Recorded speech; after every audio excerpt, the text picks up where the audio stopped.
the PlayStation 5 is still winning face-offs against the supposedly much more powerful Xbox Series X, despite the fact that we were told this wouldn't happen. We were told the math pointed to the Xbox Series X having not only better frame rates, but also better ray tracing and other features as well. They supposedly waited for RDNA 2, while PS5 ended up with RDNA 1.5, whatever that means. But here we are, a year into this generation, and we're still seeing the PlayStation version perform better.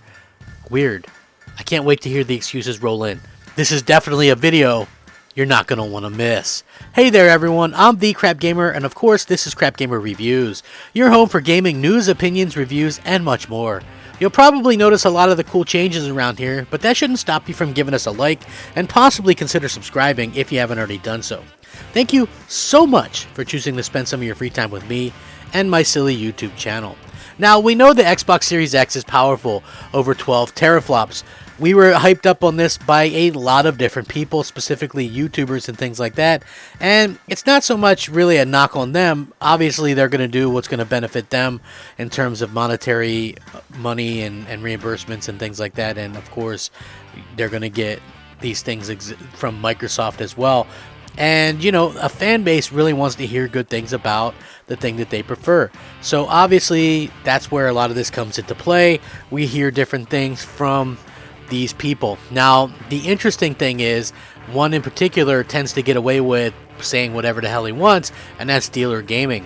And one of the things that really stuck out to me is when it comes across that he said things in the past about how the Xbox Series X was more powerful and it was going to have a minimum of 40 to 50 frames per second advantage on the GPU alone, in addition to better ray tracing. So how is it then that the PlayStation 5, particularly even in the first party, ends up with such a better amount of ray tracing, and the games actually offer some fantastic ray tracing as compared to what's going on with the Xbox Series X? It is a little bit interesting to see how that all kind of comes about and how that plays out. So, you know, it does kind of bring what's going on in general with the Xbox Series X. And the reason why people wonder what's going on with the Xbox Series X is simply because, you know, at the end of the day, it's not doing what was promised. Yet here we are almost a year into it,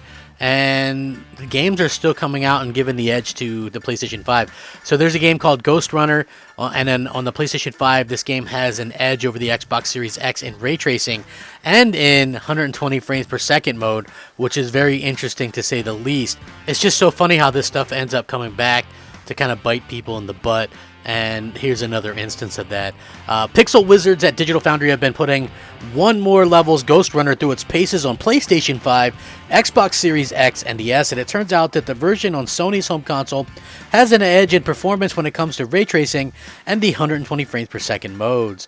Firstly, on the ray tracing mode, Ghost Runner performs pretty rough on Microsoft's new gen console, with the frame rate dropping into the 50s. This is well below the performance on the release on the PlayStation 5 in this mode, according to Digital Foundry, which is very interesting. I feel like a lot of people kind of disrespected Mark Cerny and the job that he's done on making sure that the PlayStation 5 was a console that was going to be able to achieve a lot of different things the way that it has. And it's just funny to see sort of how people haven't really walked that back, but they're doubling down on this stuff, folks. Why are so many people doubling down on this stuff? You literally had people saying that the Xbox Series X was going to have a 30% advantage in power. You had Colt Eastwood saying that multiple times. 30% advantage. I couldn't imagine playing games 30% less powerful. Then you had Dealer Gaming saying that you were going to get a 40 to 50 frames per second advantage on Xbox Series X games, on current gen stuff, and better ray tracing. And it hasn't happened. We're a year into it. Like, how long do these so-called experts that are, once again, dropping the facts, how long do these experts, quote-unquote, I use the term loosely, very loosely, how long do these experts expect people to wait for the BS that they said to come true? Does anybody have an idea there? I would love to know. I would absolutely love to know. Yet there's people that hang on their every last word. Meanwhile, The 120 frames per second mode on Xbox Series X is an improvement, but still not very consistent. Heavy sequences drop the frame rate into the 90s. And when compared to the PlayStation 5, Digital Foundry describes it as not quite consistent as Ghost Runner on Sony's machine.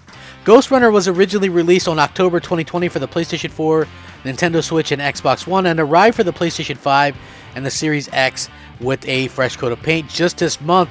And there is a full rundown on it, both from the site that I'm going to link in the description, as well as you can check out the Digital Foundry video where they check it and give the edge to the PlayStation 5. My point would be this. Anytime this happens, which it does happen often, and listen, it doesn't even just have to happen with performance, right? Like, what we see a lot of the time is the fact that the PlayStation 5 will perform better or even equal.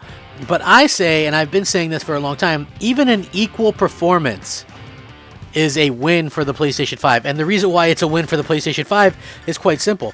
It was never supposed to be able to compete with the much more powerful Xbox Series X, according to those fanboys. They are the ones that said that the PlayStation 5 is RDNA 1.5 and 9.2 teraflops versus 12.1 teraflops, full RDNA 2, all this kind of nonsense. Yet here we are, a year into the cycle, and we're still getting games that perform better on the PlayStation 5. Who's to blame for this? Right? Are we going to get excuses that it's lazy developers? Is it tools? I've stated it numerous times. There's tools, all right, but they're the ones in a podcast called RDX and others that kind of sit there and make excuses nonstop. As a true Xbox fan, I find this to be quite unacceptable because we pay for a premium. We pay for the best console available, the best console in the world, the most powerful console. This thing should be outpacing the PlayStation 5 every single game, every single time, just on hardware specs alone. Yet you had all these people hyping this thing up for over a year and a half, and it's not doing what anybody said it was going to do. To top it off, we're also seeing a very interesting kind of situation where you had so many people keep saying to me, things are going to be different this time. The Xbox is back. Halo is back. This is back. That's back. If I had $1 for every time somebody said that to me, I'd be a millionaire. Because I hear it all the time. Xbox is better. It's the most consumer friendly. It's this. Everybody loves Xbox. Things are going to change this generation.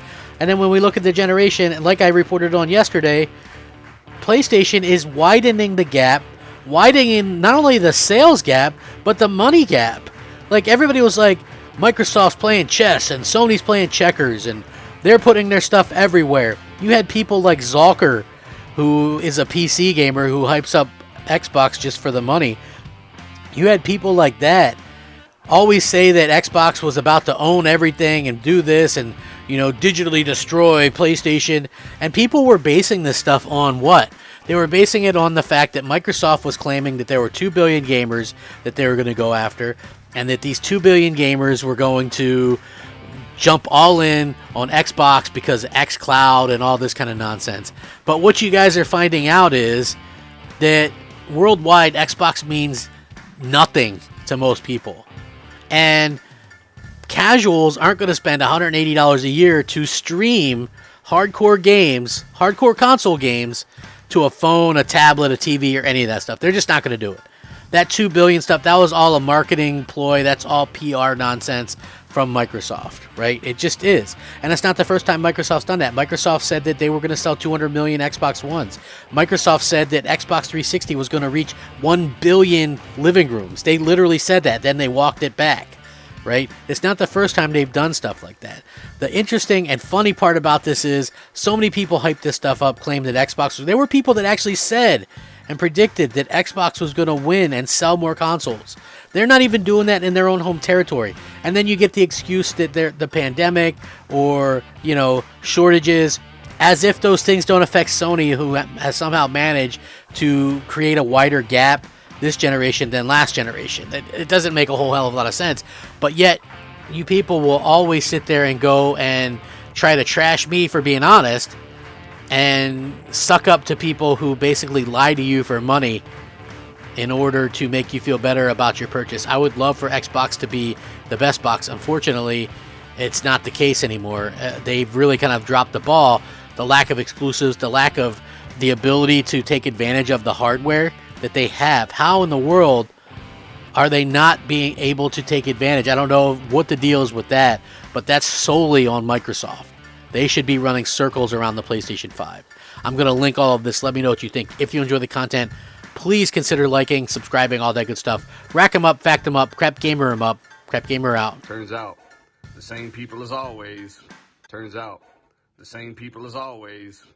Dropping the facts. It's not cross-gen.